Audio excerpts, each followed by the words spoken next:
better, and I think they'll win that game. Yeah, how about Miami, man? Like it looks like with that Tua injury, like it's imploding. And even without the Tua injury, they didn't look that good. They didn't look that good. It might be imploding. That's tough. Actually, they played the Vegas tight. Eh. I mean, Jacoby Brissett looks good.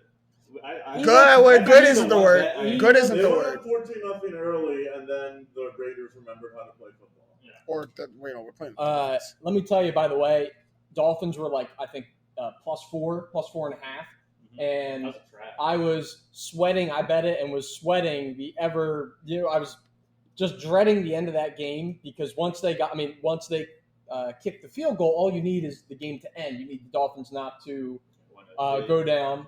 Well, right. And then in OT as well, like both times. So it was just a total sweat. I'm not betting on the Dolphins ever again. The Dolphins are Patriots fumble away from being 0-3. So just I'll rattle off. It's not on the script here, but I do have two.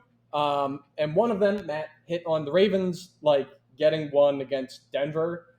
I know the season has progressed. There are stats out there that say Denver's a competent team. Denver's 3-0, man. Denver's 3-0. I mean, the Ravens almost lost to Detroit. Like, you could pull up any real number of things to support that line being what it's at. I mean, it's probably accurate. I love the Ravens getting one here. Like, I don't see any way that they lose this game. I just don't. Granted. It is the NFL. Granted, it is the NFL. Granted, the Lions just held up against the wall. The Broncos are 3-0. So right. I really like the value there for a team that has a lot more experience at being a good team and being tested than Denver does. So for that matter, I'll take the point there. And then also, this isn't necessarily like a best bet for the week, but this is just a pointing out where value lies, and that would be in the NFL MVP market, betting who's going to win the MVP. Sam Darnold is 80-1. I'm not saying he's going to win.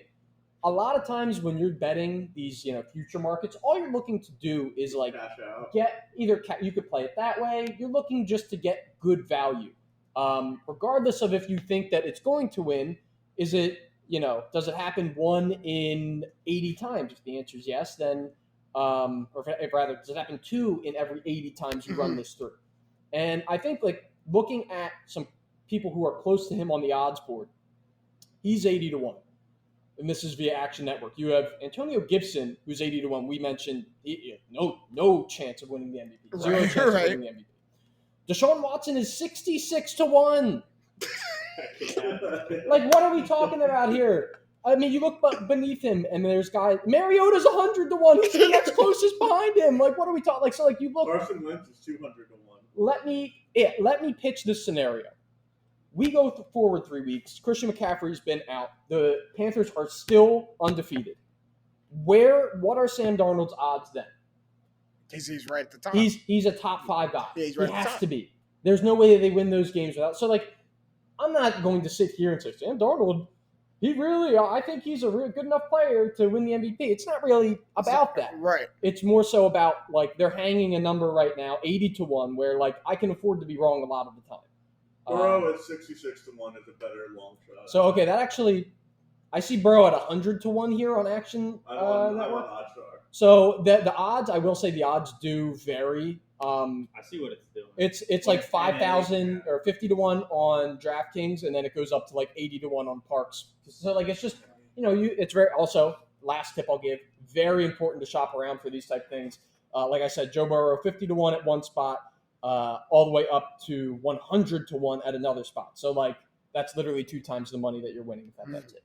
So yeah, I think Darnold maybe in that scenario has cash out value. Yeah, cash out value, sure. But if you can cash out.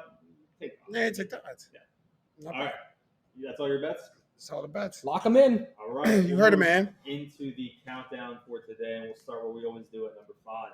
And this one's a fun one. Number of Lakers with a double-digit jersey number. So I don't know if you guys saw during Lakers Media Day, people started to piece together the Lakers from number 0 to number 13. Obviously, number 8 and number 13 are reserved for Kobe and Will, I think, right? Yeah. So they have every single number, 0, 1, 2, 3, 4, 5, 6, 7. Like, all of them are filled up until you get to Dennis Schroeder is really the first one that, like, breaks that rank at number 17, and then Dwight Howard going with number 39. Like, come on, dude. Like, we're supposed to have something going here. This is supposed to be a fun bit for the team. You got to pick number 39. Like, who do you think you are? He here because he has to be. He's here because it's convenient for him. Yeah, because he got that whole team is going. Yeah, but Dennis Schroeder wanted a bag, and now he's coming back because this is the only team to offer to everything at this point. Well, I don't know, sad is the word, but it's unfortunate what happened to him. Right. All right, we'll get to number 4. Number 4, Magic Johnson played 13 years in the NBA. He only missed the NBA Finals in 4 of them, and that's sometimes we put a random stat here on the countdown just to get another topic out. This one. There's never a wrong time to just state how dominant Magic Johnson was in his career. One of those years is when he came back 3 years after retiring because of HIV, and they call him Fat Magic at the time. Oh yeah, Big Magic. And you let him to the playoffs. This man had HIV, and they were calling him Fat Magic. Like, how ruthless! The media never changes, man. But I will just say, if Magic finished out his career completely healthy, he would be like the easy comparison to what LeBron James would be chasing. Not saying he would have more rings than Michael. But I just think it's a way more comparable jump than more linear path from the chase. Yeah, LeBron's going to have a pretty similar style when it's all said and done. Yeah, probably a lot more seasons, a couple more misses, but he's on the same trajectory. Yeah, all right, we'll go to number 3.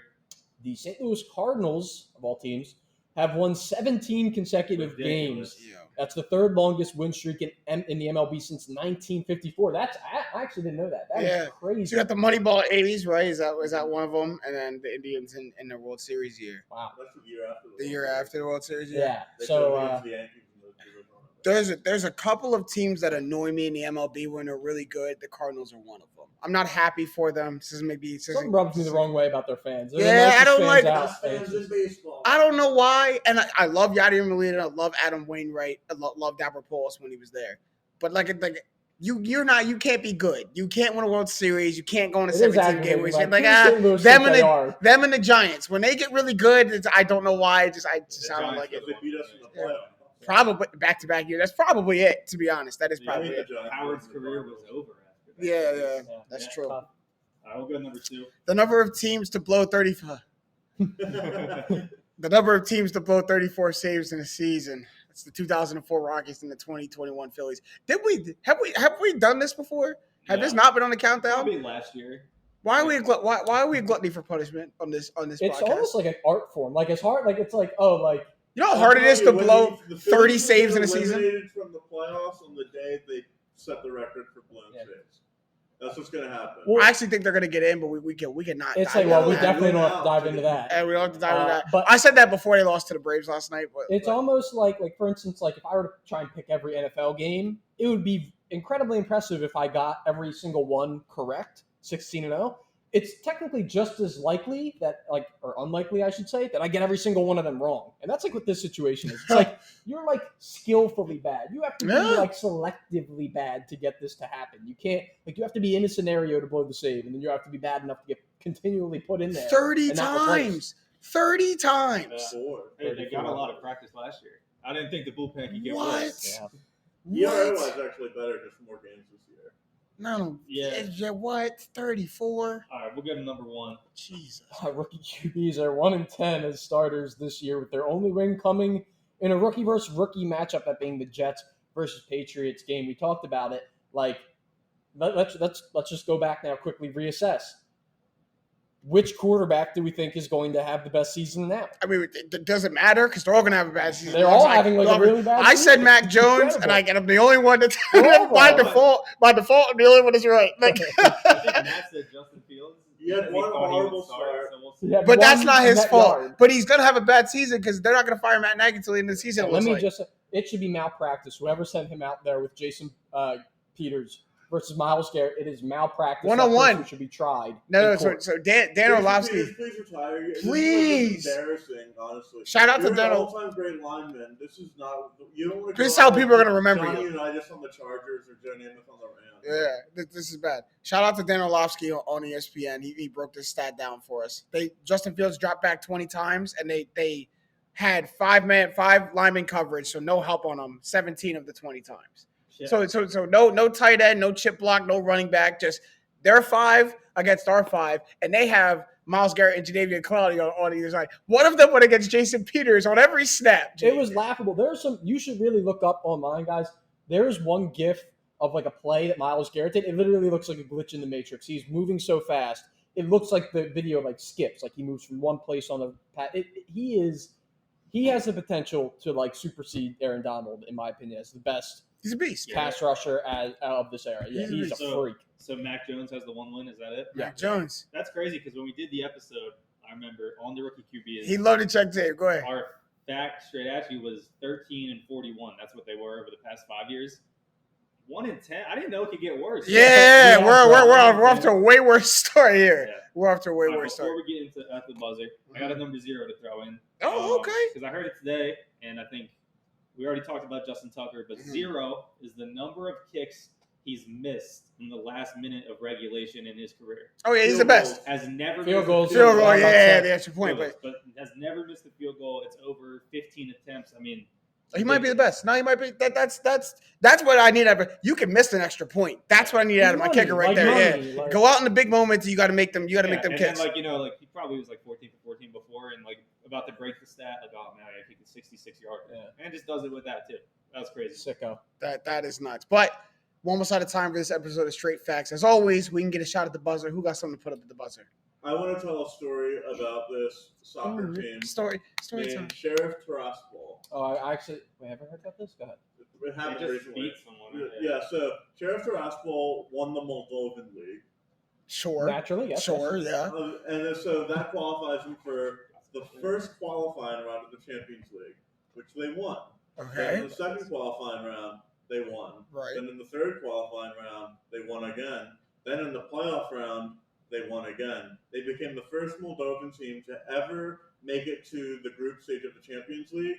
They won their first game against Shakhtar. No, that's not who they beat. They won their first game, against Shakhtar Donetsk.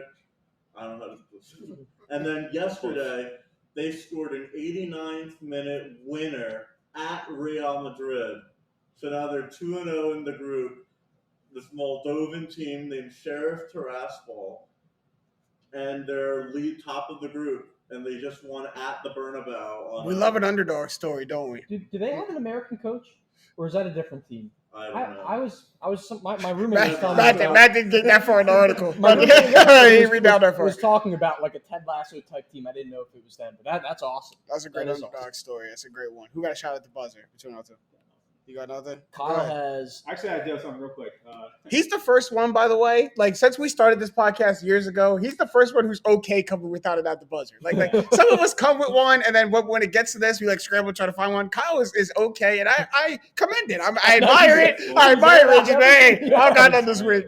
Yeah, I love y'all. Actually, the only one is I told you guys before Jake wasn't here. I submitted the wrong resume to 3 job applications. Yeah, that's yesterday. tough. That's tough. So, I've been there though. Put myself on. Hey, if they reach out to you, you'll even look more impressive in the interview. Right, because now you have Yeah, another again, resume. Look what I've done in the 10 days since I spoke to Playing you. the long game, it wasn't a mistake. There you go. You guys want that? Yeah. So I finished up watching. Speaking of Ted Lasso, amazing show. Like I would recommend to absolutely anyone. I think I have in the past. I think it just wrapped up its second season. I did initially come in here with like something else to say. It's completely escaped my mind. Happens a lot. Yeah, I mean, it's there 1 second, then you go to check on it again when it's time, and it's just gone. It's See, just this not is why there. you don't think of at the buzzers. Honestly, you if put I yourself had in it, confusion. I probably would have it right now. You're It's right about funny that. what happens on Pod Day is anything that happens to me, I go, ooh, I can talk about that at the buzzer. Like if I found a penny on the floor, like, ooh, that's something to talk about at the buzzer. That's something to say. Like, and then that's the stuff that escapes me. But I actually did have something to actually say. But that's the stuff when I think about throughout the day that's what escapes me when we get here. I mean, there's a chance that I may remember it, so just be prepared for that. Okay, maybe we'll just put it just on the pages. Remember Jake's at the buzzer from season I'll 2, write it episode in 4? Yeah. 244 characters. Yeah, there you go. 240, however many. My at the buzzer is a little shameless plug. So on Saturday, I'm going to be on Fox Sports Radio with LeVar Arrington, Plexico Burst, TJ Hushmanzada on the Up On Game Podcast Network on their channel, taking Shaky Baby to the XM airwaves. So that's going to be fun. You Where it can belongs. yeah, thank you. You can clap for yourself too. Jake will be on there too on their betting show. So Straight Facts is getting on the Up On Game Network. And we're going to be there. And stay tuned for more news. I don't want to spill the beans too much right now, but stay tuned for more news as more things get unveiled, more things get stood up. We got some news for y'all for sure. But I'm going to end it there on the cliffhanger. That's all the time we got for this episode of Straight Facts. It was a great one. As always, my guys, Jake Catley is so eager to say it. Jake Catley, Carl Sirik, Statman Robinson. These have been the facts. Straight up. Do what you do. I remembered what it was. Oh, wait, that's good. What was it? We're going to be okay. Tyrese Maxey's a player, Philadelphia. We're going to be okay. There we go. I saw the one clip. Leave you with parting words.